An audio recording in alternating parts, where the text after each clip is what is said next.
The Camellia's Bloom podcast launched last June and it has already been a year, mashallah. Last year, I decided to start this community, and with that came a podcast where I shared our stories of how Allah placed in our hearts the seed of Islam, and it grew into our stories of how we converted and became Muslim. This year, I wanted to focus more on, now that the seed has been planted and we begin to grow as Muslims on our journey, how has our blossoming into the deen been like so far? That brings us to this year's theme, identity. We will be discovering everything around the topic of identity, from how has our identity changed since we converted to how we coexist with our ethnic identity as a Muslim. I will sit down with a panel of sisters and we will explore identity and surrounding topics such as marriage, racism, culture, and we will even touch upon how identity can shape and affect the way we practice Islam.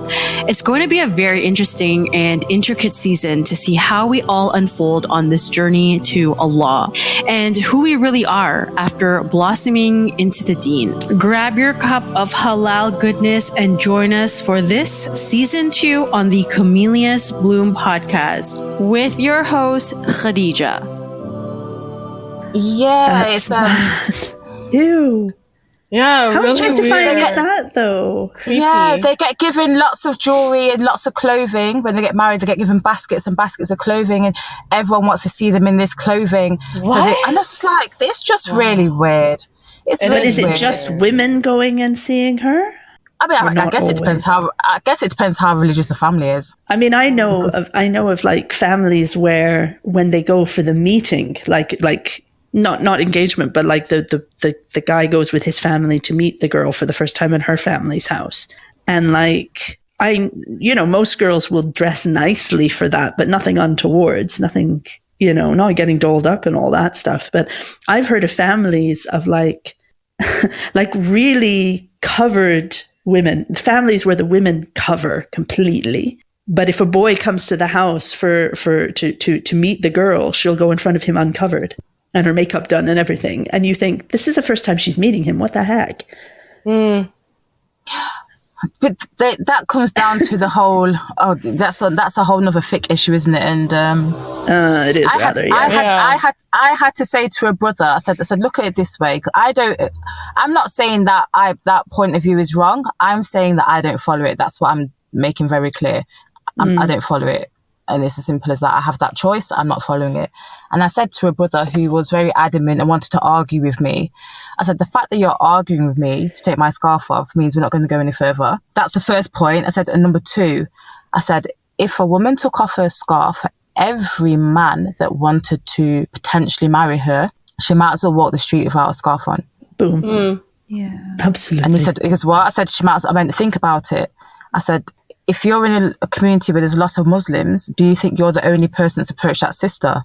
So when you do marry her and you want her head to toe in black and the carbon gloves, remember, there's potentially how many brothers in the masjid have seen her without her scarf as well. Mm-hmm. I mean, so as much as it might be allowed, it's not forward upon anyone to do it. I said, and I don't think it's healthy.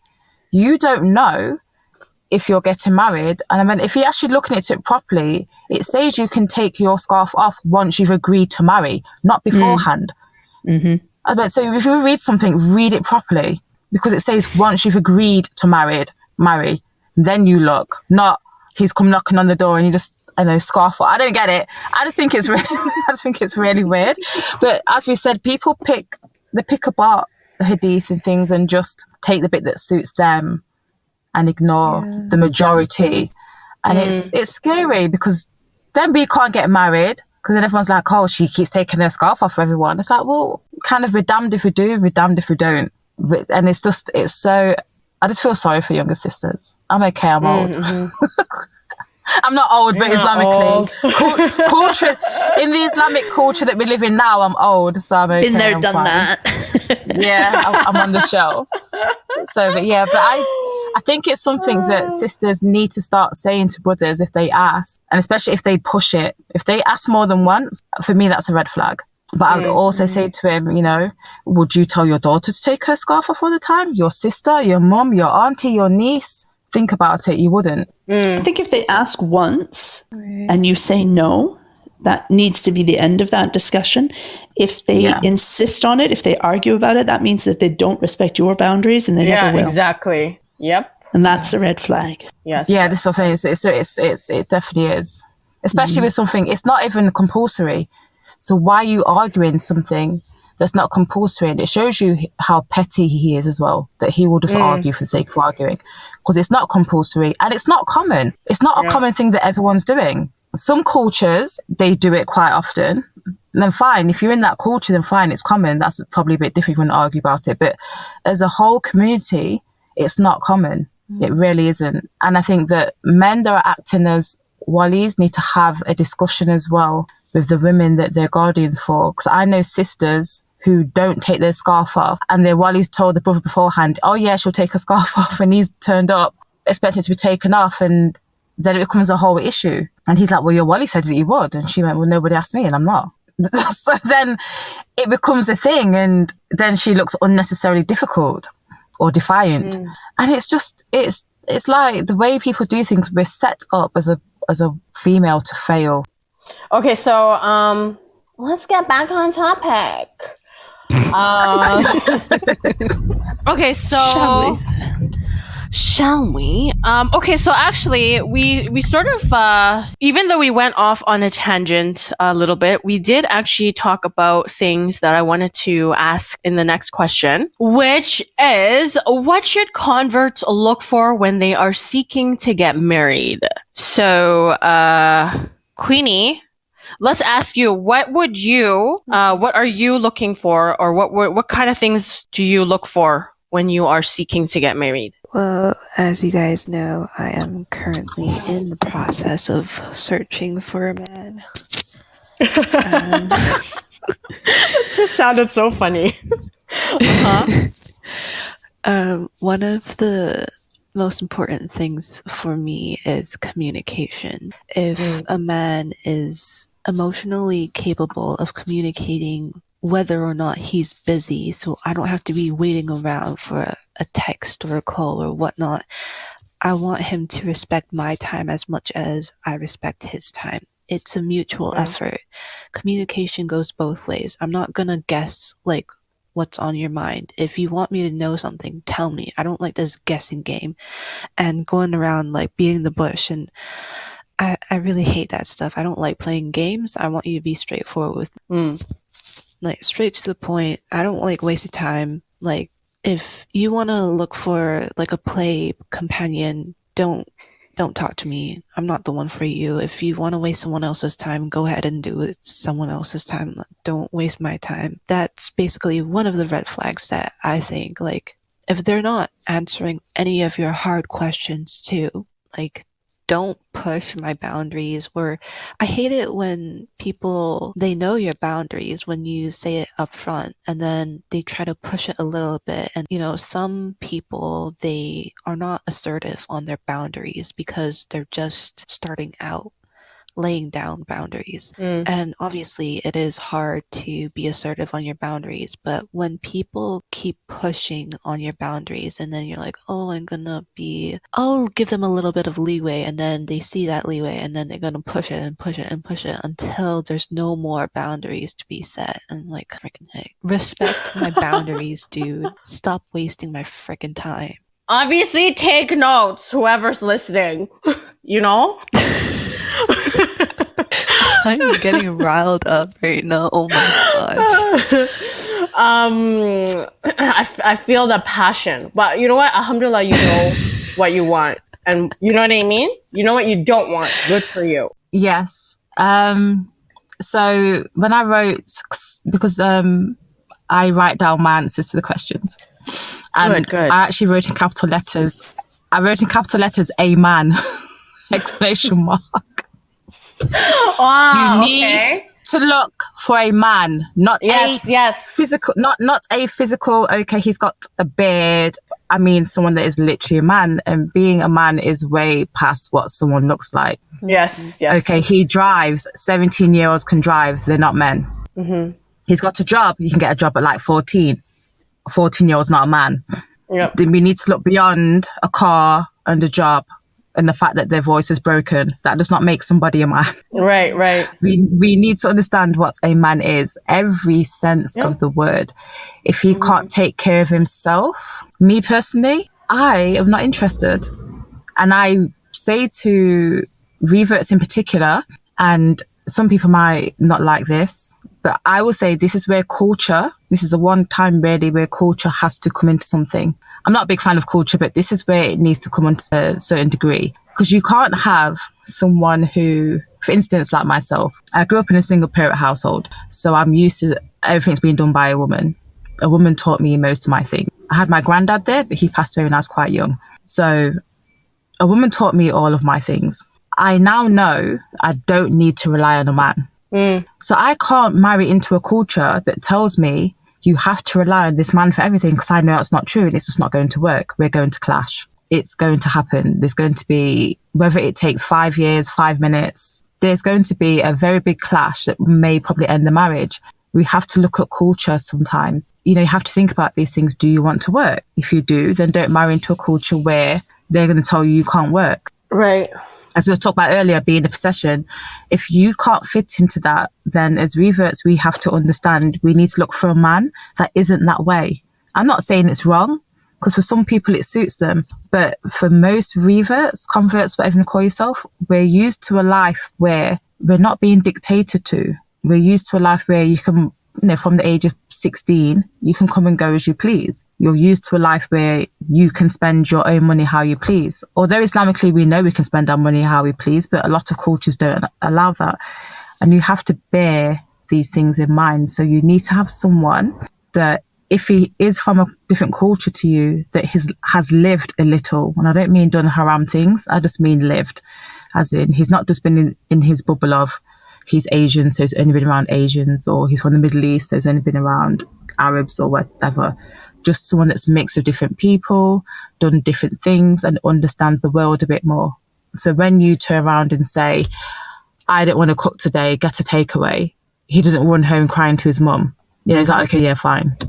We need to look at culture in these aspects, because these things do cause a problem. Unfortunately, there's lots of marriages, when you hear about the breakdown, you know, she's not cooking this every day. I'm not getting basically a banquet every day. You know, she didn't get up at 6 o'clock and make me fresh whatever for breakfast. So you need to look for a culture or a brother that's strong and firm, that he's doing things his way and he doesn't have an issue with your culture, and he can handle his family pressure about that.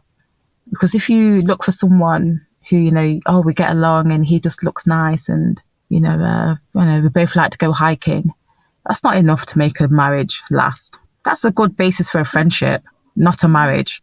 Because what good is hiking when, I don't know, the in-laws are involved, or he's telling you this, you can't do, hiking's gone out the window by then. It's not going to help you. So I think we need to look for men that are similar to us. We need to look for men that are men and understand that what being a man is. It's not bossing someone around, or I just go to work, so that's it. And also find a man that understands that you aren't a raised Muslim and your family isn't Muslim. So there may be times where you may kind of bend the rules a little bit just to avoid something worse from happening. And you need a husband who understands that. I think Almaz hit some really important points. For me, both Queenie and Almaz hit some really important points. For me, I would say that look for a man whose most important relationship is his relationship with Allah. And I don't mean that he's in the mosque all the time and he's setting up dawah tables in town all the time and he's at all the talks and all the activities and all of that, because that's just for show. I'm talking about somebody who, number one, he will prioritize his relationship with Allah above all other human relationships, even his marriage. Because you should be the same. Yeah. If your husband asks you to do something dodgy or haram, you tell him no, because it's haram. And he should be the same. He should be like, even if he's in the middle of chatting with you and, you know, and everything's going really well and you're planning your wedding, if that adhan goes, he should say, be right back, got to go pray Maghrib. He should not delay because he's sitting there chatting to you and he wants to, to sit and have fun with you, right? Mm-hmm. Because if that's his priority, if Allah is, and I'm talking like really sincerely, not this fake for show stuff that we see, right? If somebody's relationship with Allah really and truly and sincerely is their priority, then they will fear Allah and how they treat you. They will treat you and give you your rights, and they will be afraid of oppressing you in any which way. They won't even, they will be so concerned about the amana that Allah has given them in this spouse and in any children that you have, And I think that if you can find somebody like that, you've hit the jackpot. And people like that are rare. They are rare. Mm-hmm. And again, I'm not talking about the showy dawah bros. I'm talking about like the real, actual, humble men who fear Allah, and who are like aware of Allah, have proper taqwa. And how you know them is how they interact with you in the early days, that they respect your boundaries, that they don't ask you any dodgy questions, that, if you want to have your wakil in on the conversation, they'll respect that because that's how it should be done. I know of sisters who, they have their guardian, and when they say to a brother, well, you have to go through my guardian, the brother will be like, oh, I don't want to talk to a guardian because then I won't be able to ask you questions freely. Mm-hmm. And you think, what the heck are you planning to ask? Do you know what I mean? Like, what exactly are you planning to ask that you can't ask it in front of her male relative? And there are certain things you do not need to ask. So, right. That would be my main thing. My second thing would be that what Almas said about that they appreciate the fact that you're, not from a Muslim family background is really, really important. But at the same time, it shouldn't be the reason that they're marrying you. Yeah. And that's more of a don't. That's more of a red flag. But it's the whole, brothers looking for a convert wife. Nah, no. Right. They shouldn't care what your background is. They should care that you're a good person. Yes. So you want a brother that sees you as a Muslim, not as a yes. convert Muslim, just as a Muslim. Yeah. Yeah. Because I find a lot of these bros who are like, oh, I want a convert wife. It's either that they want somebody to mold or they want a trophy. It's rarely a good sign. But anyway, that's a red flag. So park that aside. Also, I totally get what Queenie said about communication, and emotional intelligence. A man who will own up to his mistakes, a man who will deal with his traumas in a healthy way, a man who will acknowledge things that haven't been great in his life and how he's dealt with them. All of these things I think are really important. A man who isn't afraid to admit if he's struggling in his mental health and will go and get counseling, basically like somebody who fears Allah and has humility to know enough to know when he's not perfect and he needs help from outside.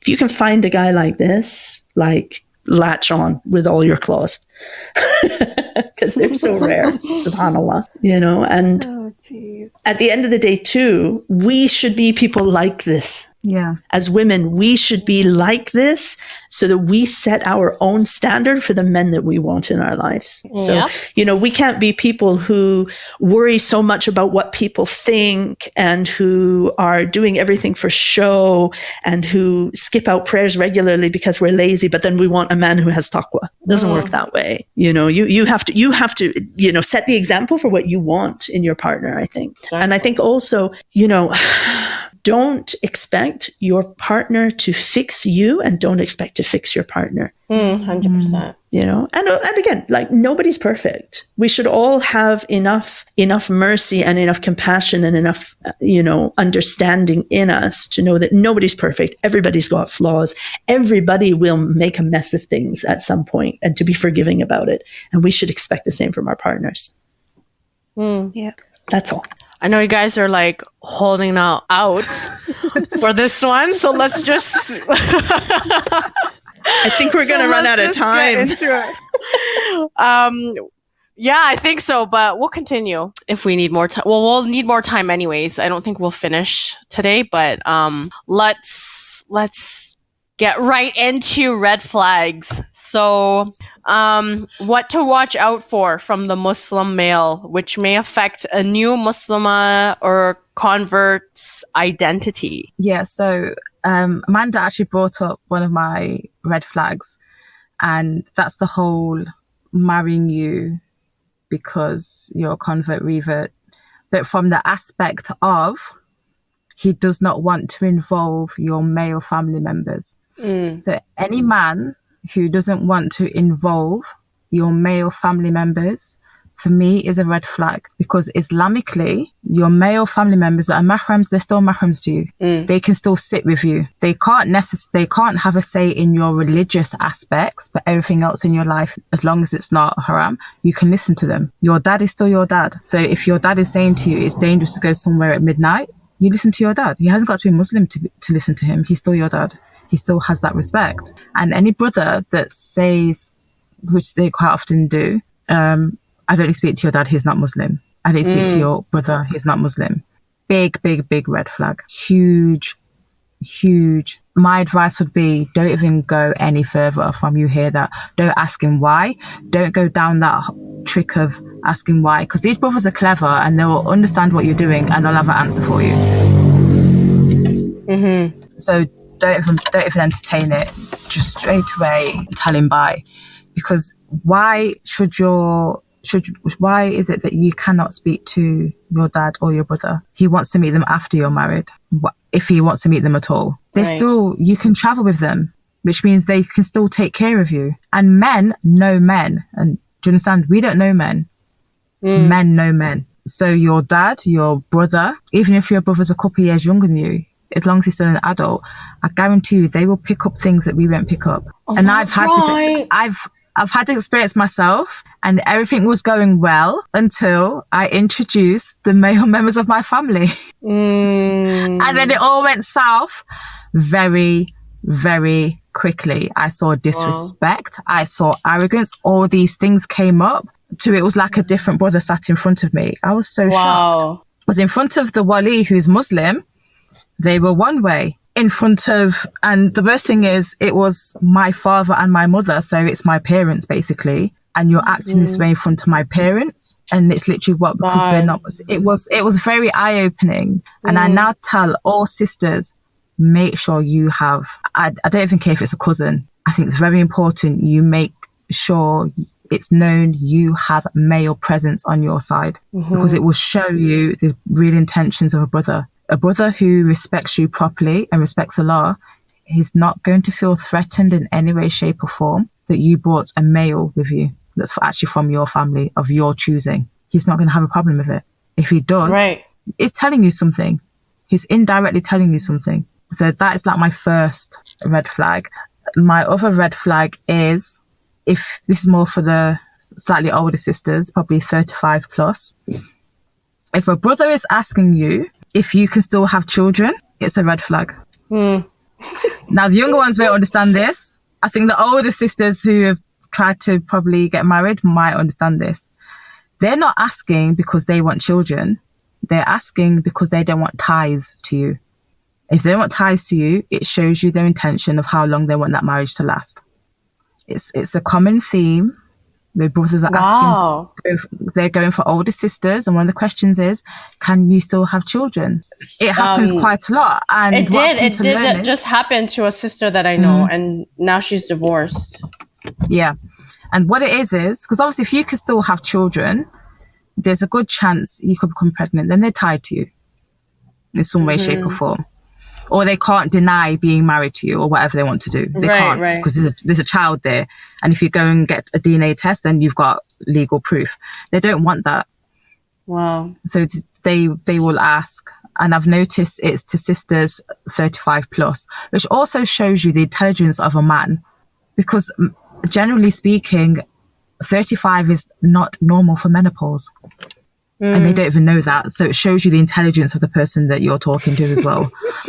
So that in itself is a red flag. That he's not even aware of roughly what age group women kind of stop being able to have children. But that is a red flag. And they're not going to tell you why. They'll just go, oh yeah, because I'm just interested, because I don't want children yet, or I don't have children, or they'll come out with something if you ask them, well, why are you asking that question?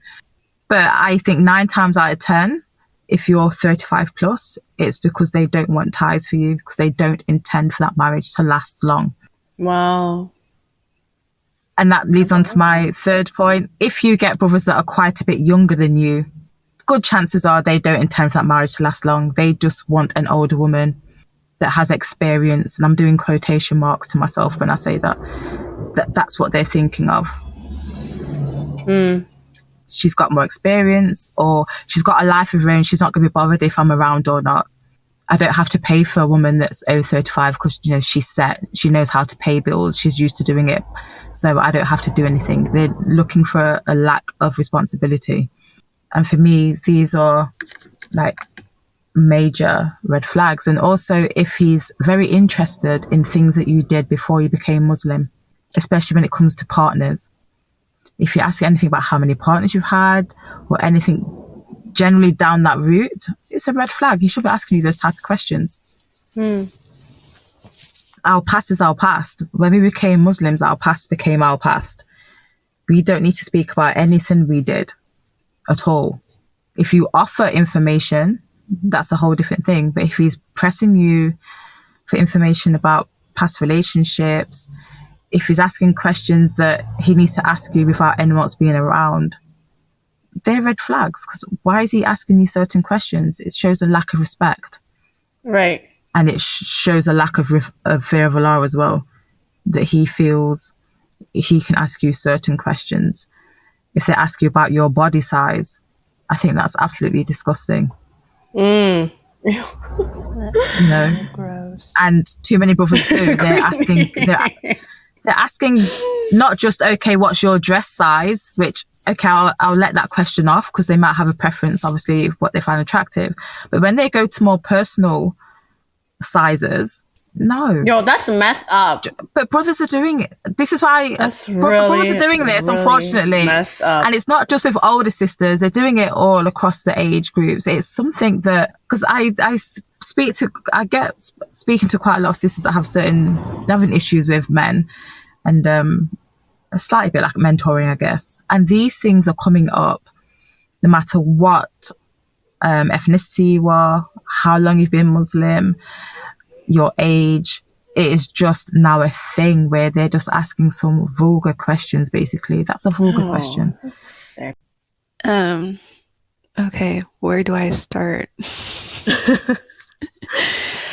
I think like mental health is very important to me right now, and if a man is having that lack of awareness of mental health within himself and is not willing to even take up therapy for it, is a major red flag. Like the fact that I feel like everyone has some type of trauma within their life, and a lot of men nowadays, they keep on suppressing their feelings, and that's not healthy for the relationship or even for themselves.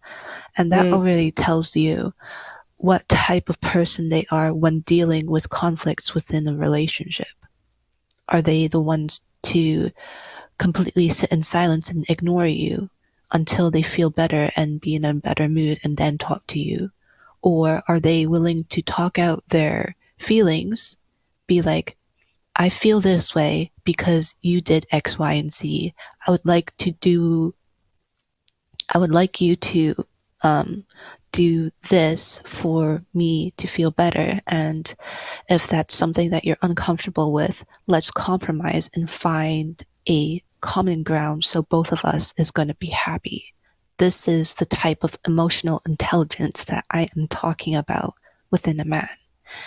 Second of all, if he thinks that therapy is a waste of money, that's already a red flag to me. Therapy is so wonderful for an individual to work through their feelings, and it helps them also to move forward in their life rather than holding back and holding a grudge. Let's say that there's a problem and you're trying to work through, you already resolve the said problem, but when there's a future conflict, he will bring up that problem again. That's mean he hasn't healed. That is a red flag within itself. I can keep him going on and on about mental health because that's like a really big thing for me, especially because I am taking up therapy at the moment, and it takes a lot of courage to work through all of the childhood trauma or like any type of trauma and get to the person I am today. And it could just take one person that is unhealed and is still carrying that burden to unresolve all of the healing that I've done. So that's a very bad thing for me. And also the fact, like, if he's not understanding of your boundaries as a person, like when you're first meeting as well, like if you're saying no touching, it's point blank period. Don't touch me. I don't want you near my bubble. Like, okay, we're still in a pandemic. 6 feet, please. Stay away from me. We can still hear each other within 6 feet. There's nothing that you have to be whispering in my ear for, like, Wow. whatever inappropriate thing that you have to say.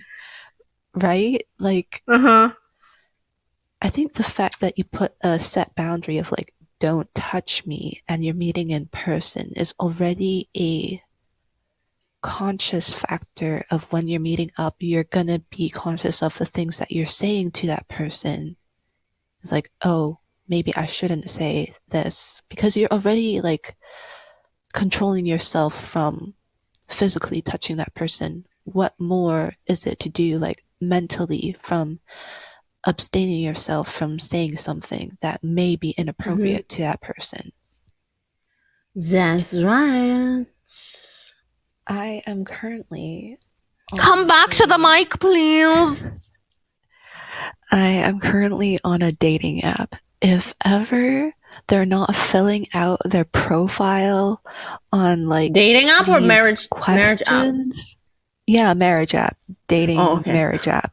So if they have like these prompts, right, and they're not filling the whole thing out with paragraphs, can you please swipe left? I don't care how good looking they look to you and how attracted you are to them.